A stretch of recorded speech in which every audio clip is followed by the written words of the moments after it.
यानी गागा भट्ट ने क्या ढूंढ के निकाला कि शिवाजी महाराज जन्म से क्षत्रिय थे। गीता क्या कहती है? गुण और कर्म के आधार पर आदमी महान होता है, गीता कहती है। यदि ब्राह्मण गीता को महान ग्रंथ मानते हैं, धर्म ग्रंथ मानते हैं, शिवाजी महाराज ने अपना गुण सिद्ध किया था, शिवाजी महाराज ने अपना कर्म भी सिद्ध किया था, और गुण और कर्म के आधार पर उन्होंने अपना राज्य स्थापित किया था। इसके अनुसार, गीता के सिद्धांत के अनुसार, शिवाजी महाराज का राज्याभिषेक ब्राह्मणों को करना चाहिए था, धर्मादेश के अनुसार करना चाहिए था। मगर गागा भट्ट ने गीता के सिद्धांत के अनुसार नहीं किया, उन्होंने जन्म आधारित सिद्धांत को ढूंढा कि शिवाजी महाराज जन्म से महान थे, जन्म से क्षत्रिय थे, ये ढूंढने की कोशिश की, और उसके आधार पर शिवाजी महाराज का राज्याभिषेक करने की योजना बनाई। परंतु जो गागा भट्टी में उन्होंने संस्कृत के श्लोक लिखे, वो हमारे पास डॉक्यूमेंट्री एविडेंस है। उस श्लोक के अनुसार वो सारे के सारे श्लोक पौराणिक थे, वैदिक नहीं थे। आप में से बहुत संख्य लोगों को यह मालूम नहीं होगा कि शूद्रों का संस्कार करने के लिए पौराणिक मंत्रों का उच्चारण किया जाता है, वैदिक मंत्रों का उच्चारण नहीं किया जाता। ब्राह्मण कहते हैं कि वैदिक मंत्रों का उच्चारण केवल मात्र ब्राह्मणों के लिए किया जा सकता है, और पौराणिक मंत्रों का उच्चारण शूद्रों के लिए किया जा सकता है। जब हमने गागा भट्टी पढ़ी, ओरिजिनल श्लोक पढ़े, और श्लोक के आधार पर हमने सिद्ध किया ये सारे श्लोक पौराणिक है। इसका मतलब ये है कि शिवाजी महाराज का राज्याभिषेक करने के लिए गागा भट्ट ने पैसा लेकर ये सारा काम किया, मगर उसके लिए वैदिक मंत्रों को उच्चारण ना करते हुए पौराणिक मंत्रों का ही उच्चारण किया। और इसका मतलब है उसने ये सिद्ध करने की कोशिश की कि शिवाजी महाराज संस्कार करने के बावजूद भी शूद्र ही है। और संस्कार करते वक्त आए पैर के अंगूठे से शिवाजी महाराज को राज तिलक करवाया, और ये अपमानजनक घटना थी। छत्रपति शिवाजी महाराज ने यह अपमानजनक घटना बर्दाश्त कैसे की, ये सबसे बड़ा सवाल है। मैं आपको मनुस्मृति का एक श्लोक बताना चाहता हूं, जिसमें यह लिखा हुआ है, मनुस्मृति में लिखा हुआ है, राजा ब्राह्मणों के हाथों अगर संस्कार करवा लेता है, राज्याभिषेक करवा लेता है, तो राज्याभिषेक करने के बाद प्रजाजनों समेत ब्राह्मणों को भी दंड देने का राजा को अधिकार होगा। कुछ समझ में आया? आप लोगों को समझ में नहीं आया होगा, दोबारा बताता हूं, क्योंकि हमारी समस्या क्या है, हमारी समस्या नहीं है। आखिरी बात, रामदास स्वामी जब क्षेत्र में आए तो उन्होंने शिवाजी महाराज को चिट्ठी लिखी। चिट्ठी में क्या लिखा है? मराठी में लिखा, महाराज आम्ही बरेच दिवस झालेले आहे आपल्या शिवारामध्ये येऊन राहतोय, परंतु आपण साधी आमची विचारपूस सुद्धा केली नहीं। मराठी में, आपको हिंदी में बताता हूं। रामदास ने हिंदी में, जो मराठी में कहा, हिंदी में शिवाजी महाराज को कहा, महाराज हम आपके क्षेत्र में आकर बहुत दिन हो गए हैं, निवास कर रहे हैं, मगर आपने हमको पूछा ही नहीं। रामदास स्वयं अपने चिट्ठी में लिख रहे हैं कि शिवाजी महाराज ने मुझे पूछा ही नहीं, और ब्राह्मणों ने इतिहास में लिखा गुरु थे। अबे खुद कह रहा है कि पूछा ही नहीं, खुद कह रहा है पूछा ही नहीं, ब्राह्मणों ने इतिहास में लिखा गुरु थे। अब वो खुद कह रहा है पूछा ही नहीं, और तुम कह रहे हो गुरु थे। इससे सिद्ध होता है रामदास शिवाजी महाराज के गुरु नहीं थे। अब सवाल खड़ा होता है, जब वो गुरु नहीं थे तो ब्राह्मणों ने गुरु थे ऐसा प्रचार क्यों किया? पहला मुद्दा, पहला सिद्धांत, ब्राह्मणों का पहला सिद्धांत है, कोई भी शूद्र ब्राह्मणों के मदद के बगैर कभी भी महान नहीं बन सकता। यदि शूद्र महान बना है तो तभी बन सकता है जब उसका गुरु ब्राह्मण होगा। यदि गुरु ब्राह्मण नहीं होगा तो कोई भी शूद्र महान नहीं बन सकता। इसके लिए बताया कि यदि शिवाजी महाराज महान बना तो बनने का कारण था उसका गुरु ब्राह्मण था, इसलिए महान बना।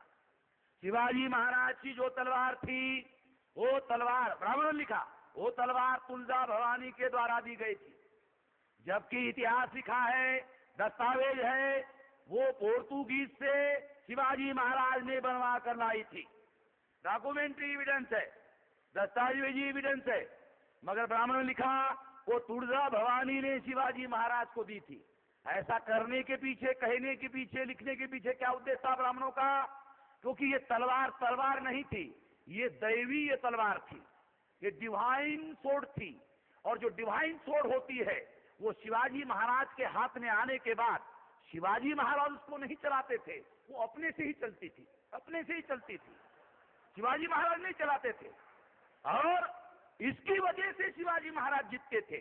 शिवाजी महाराज महान थे इसलिए नहीं जीतते थे, वो तलवार भवानी की थी और तलवार अपने से चलती थी, और तलवार अपने से चलती थी इसलिए शिवाजी महाराज जीतते थे। और इसलिए जीतते थे कि वो भवानी की थी, शिवाजी महान नहीं थे, वो तलवार महान थी। समझ लो, ये जो बहुत सारी बातें हैं, ब्राह्मणों का जो शातिर दिमाग है, उस शातिर दिमाग को समझने के लिए उसके दिमाग में घुसने की जरूरत होती है। बाबा साहब अम्बेडकर ने एक जगह ब्राह्मणों के दिमाग के बारे में कहा, Brahmins have a brain within a brain, Brahmins have a brain within a brain. अंग्रेजी का शब्द है Brahmins have a brain within a brain.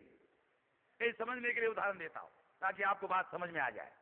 आपने पत्ता गोभी देखा होगा, पत्ता गोभी का एक लेयर निकालो तो उसके नीचे एक लेयर होता है, फिर निकालो उसके लेयर और नीचे होता है, फिर निकालो और एक लेयर होता है, फिर निकालो एक लेयर होता है।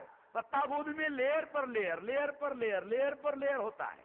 प्याज खोलो, प्याज को काटो, एक लेयर निकालो दूसरा लेयर होता है, दूसरा लेयर निकालो तीसरा लेयर होता है, तीसरा लेयर निकालो चौथा लेयर होता है।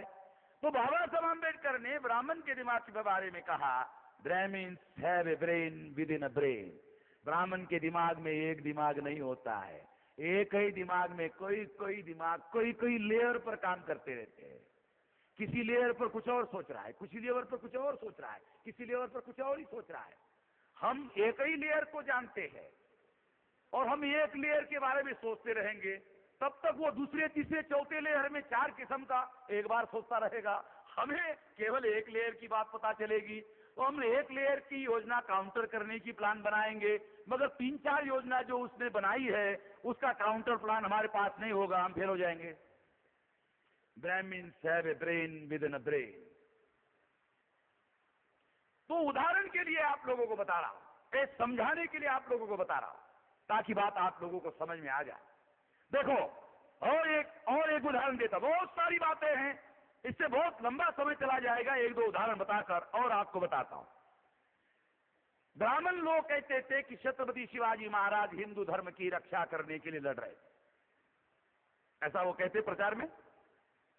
मेरा कहना है, जब छत्रपति शिवाजी महाराज 16वीं शताब्दी में, 17वीं शताब्दी में जब वो कार्य कर रहे थे, तो जिसे आज के तारीख का हिंदू धर्म कहा जाता है, वो हिंदू धर्म उस समय प्रचलन में ही नहीं था।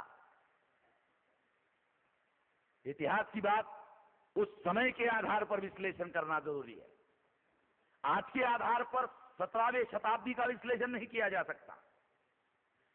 आज के तारीख में प्रचलित जो हिंदू धर्म है उस तरह का कोई धर्म ही नहीं था।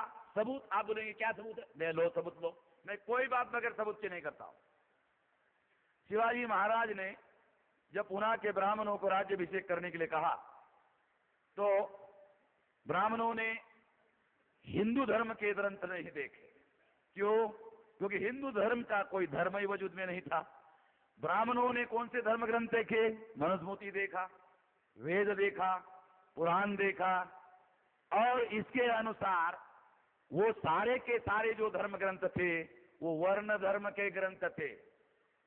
और वर्ण के आधार पर पुणे के ब्राह्मणों ने निर्धारित किया कि शिवाजी महाराज का कौन सा धर्म है ये निर्धारित नहीं किया। क्या निर्धारित किया पुना के ब्राह्मणों ने? शिवाजी महाराज का वर्ण कौन सा है ये ब्राह्मणों ने निर्धारित किया। और निर्धारित किया शिवाजी महाराज ब्राह्मण नहीं है, शिवाजी महाराज क्षत्रिय नहीं है, शिवाजी महाराज वैश्य नहीं है, शिवाजी महाराज अछूत नहीं है, शिवाजी महाराज आदिवासी नहीं है, शिवाजी महाराज कौन है? शूद्र है। ब्राह्मणों ने निर्धारित किया, अपनी बात नहीं बता रहा हूं। और निर्धारित करने के बाद बताया शिवाजी महाराज को, आप वर्ण धर्म में शूद्र धर्म के हो, शूद्र हो, इसलिए आपको राजा बनने का अधिकार नहीं है।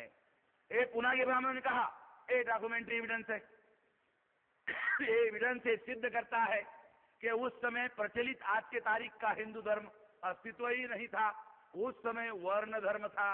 वर्ण धर्म के अनुसार शिवाजी महाराज का वर्ण निर्धारित किया गया था और वो वर्ण ब्राह्मण के अनुसार शूद्र था। इससे सिद्ध होता है कि जब शिवाजी महाराज के समय में हिंदू नाम का प्रचलित धर्म वजूद में ही नहीं था, तो उस धर्म के रक्षण के लिए शिवाजी महाराज लड़ रहे थे जो धर्म वजूद में ही नहीं था। कुछ समझ आ रहा है? समझने वाली बात है। जो धर्म वजूद में ही नहीं था उस धर्म की रक्षा करने के लिए शिवाजी महाराज लड़ रहे थे। दूसरी बात, यदि शिवाजी महाराज हिंदू धर्म की रक्षा करने के लिए लड़ रहे थे तो कृष्णाजी भास्कर कुलकर्णी अफजल खान के साथ क्या कर रहे थे? है ना, सवाल है ना? अगर शिवाजी महाराज हिंदू धर्म की रक्षा कर रहे थे तो शिवाजी महाराज के फौज में 37% मुसलमान थे। यदि शिवाजी महाराज के फौज में 37% मुसलमान थे और शिवाजी महाराज हिंदू धर्म की रक्षा करने के लिए लड़ रहे थे, देखो बहुत खास बात समझा रहा हूं, शिवाजी महाराज के फौज में 37% मुसलमान थे और शिवाजी महाराज हिंदू धर्म की रक्षा करने के लिए लड़ रहे थे, तो वो 37% मुसलमान क्या कर रहे थे? नमाज पढ़ रहे थे। शिवाजी महाराज के साथ क्या वो नमाज पढ़ रहे थे क्या? ये बात किसी भी मुद्दों के आधार पर ये तर्कसंगत नहीं लगती है। यदि 37% मुसलमान शिवाजी महाराज के फौज में थे तो ये अपने आप में सिद्ध करता है कि वो किसी धार्मिक लड़ाई में शामिल नहीं थे। यदि धार्मिक लड़ाई में शिवाजी महाराज शामिल होते तो व्यावहारिक सिद्धांत ये कहता है कि 37% मुसलमान ऐसे लड़ाई में किसी भी हालत में शामिल नहीं हो सकते थे। इसलिए मुफ्ती साहब ने जो उदाहरण दिया उसके अनुसार शिवाजी महाराज ने जो अपने फौजियों को आदेश दिया था जो मुस्लिम नहीं थे, कुरान की रक्षा करने का, मस्जिदों की रक्षा करने का, उनकी इज्जत करने का वो जो आदेश और फरमान उन्होंने निकाला था, दस्तावेज है, ये सिद्ध करता है कि वो इस तरह के धार्मिक लड़ाई में शामिल नहीं थे। दूसरी एक और महत्वपूर्ण बात मैं कहना चाहता हूं, यदि शिवाजी महाराज हिंदू धर्म की रक्षा करने के लिए लड़ रहे थे तो इसका मतलब ब्राह्मण ये कहना चाहते हैं कि शिवाजी महाराज हिंदू थे, है? इसका मतलब ये हो कि अगर वो हिंदू धर्म की रक्षा करने के लिए लड़ रहे थे तो इसका मतलब ब्राह्मण कहना चाहते हैं कि शिवाजी महाराज हिंदू थे। यदि हिंदू थे तो ब्राह्मणों ने हिंदू होने के हैसियत से उनका राज्याभिषेक क्यों नहीं किया? जब राज्याभिषेक का समय आया, राज्याभिषेक का वक्त आया, तब उन्होंने उनका वर्ण ढूंढ कर निकाला और वर्ण के आधार पर इनकार किया। इसका मतलब यह है, हिस्टोरिकल तथ्य ये सिद्ध करते हैं कि उस समय प्रचलित आज का हिंदू धर्म वजूद में ही नहीं था, जिसकी रक्षा करने के लिए ब्राह्मण शिवाजी महाराज को लड़ रहे थे, ऐसा प्रचार करने के लिए कहा जाता है। यदि शिवाजी महाराज हिंदू धर्म की रक्षा करने के लिए लड़ रहे थे, कृष्णाजी भास्कर कुलकर्णी नाम का ब्राह्मण अफजल खान के साथ में थे, अगर वो हिंदू धर्म की रक्षा करने के लिए लड़ रहे थे तो अफजल खान मरने के बाद कृष्णाजी भास्कर कुलकर्णी जो ब्राह्मण था, और ब्राह्मण को हाथ में हथियार उठाना धर्म के शास्त्र के अनुसार विरोध में है, इसके बावजूद भी कृष्णाजी भास्कर कुलकर्णी ने हथियार उठाया, तलवार उठाई, और शिवाजी महाराज पर हमला किया। यदि शिवाजी महाराज हिंदू धर्म की रक्षा करने के लिए लड़ रहे थे तो कृष्णाजी भास्कर कुलकर्णी ऐसे महान हिंदू राजा की हत्या करना क्यों चाहते थे? यदि कृष्णाजी भास्कर कुलकर्णी यानी ब्राह्मण हिंदू महान राजा की हत्या करना चाहते थे तो ये सिद्ध होता है कि ब्राह्मणों को भी प्रचलित हिंदू धर्म के लिए कोई भी लेना देना नहीं था। दोनों तरफ से ये विश्लेषण सिद्ध किया जा सकता है। इस तरह से साथियों बहुत सारी बातें हैं, बहुत सारी बातें समझाई जा सकती है, बहुत सारी बातें उदाहरण देकर बताई जा सकती है। इसलिए कई बातें आप लोगों को विश्लेषण करके मैंने समझाने का प्रयास किया और ये सारे उदाहरण ये सिद्ध करते हैं कि शिवाजी महाराज मुस्लिम विरोधी थे या इस तरह का कोई भी प्रचार, ये सारा का सारा प्रचार ब्राह्मणों के द्वारा अनुसूचित जाति जनजाति अदर बैकवर्ड क्लासेस के लोगों को ये बताने के लिए कि यदि शिवाजी महाराज मुस्लिम विरोधी थे और शिवाजी महाराज बहुजनों के आराध्य दैवत थे और शिवाजी महाराज अगर मुस्लिम विरोधी थे तो बहुजन को भी मुस्लिम विरोधी होना चाहिए। जब वो मुस्लिम विरोधी हो जाता है तो स्वाभाविक रूप से ब्राह्मण उसका नेता होता है। देखो एक मौलिक सिद्धांत आपको समझाता है। मराठा अगर मराठा के नाम पर संगठन बनाए तो ब्राह्मण उसका सदस्य भी नहीं हो सकता है तो नेता कहां से बनेगा? जाति के नाम पर अगर कोई संगठन बनाता है तो उस संगठन का ब्राह्मण सदस्य भी नहीं हो सकता है तो ब्राह्मण उसका नेता कैसे बन सकता है? इसलिए ब्राह्मण उसी संगठन का नेता बनता है जो संगठन धार्मिक आधार पर बनाए जाते हैं। आप ध्यान रखो, जब ब्राह्मण धर्म के आधार पर संगठन बनाता है तो जानते हो क्या होता है? तो ब्राह्मण उसका नेता बनता है, कोई गैर ब्राह्मण उसका नेता नहीं बनता, उसका नेता ब्राह्मण बन जाता है। हिंदू के नाम पर जब संगठन बनेगा तो ब्राह्मण नेता बनेगा। देखो दूसरी एक महत्वपूर्ण बात, ब्राह्मण या तो धर्म के आधार पर संगठन बनाते हैं या तो ब्राह्मण राष्ट्र के नाम पर संगठन बनाते हैं। उदाहरण, कांग्रेस का पहला नाम, सबसे पहला नाम राष्ट्र सभा, नेशनल कांग्रेस, उसका मराठी में और हिंदी में लिखा जाता था राष्ट्रीय सभा। समाजवादी ब्राह्मणों ने संगठन बनाया राष्ट्र सेवा दल। आरएसएस के ब्राह्मण ने संगठन बनाया राष्ट्रीय स्वयंसेवक संघ। ब्राह्मण या तो धर्म के नाम पर संगठन बनाते हैं या तो राष्ट्र के नाम पर बनाते हैं। जो लोग राष्ट्र के रहने वाले ही नहीं है वो राष्ट्र के नाम पर संगठन बनाते हैं और राष्ट्रवाद के नाम पर आम आदमी की भावना को एक्सप्लॉइट करके समर्थन हासिल करते हैं। या तो धर्म के आधार पर करते हैं, परंतु भारत में धर्म के आधार पर भी संगठन बनाना मुश्किल है क्योंकि भारत में धर्म प्रधान नहीं है, भारत में जाति प्रधान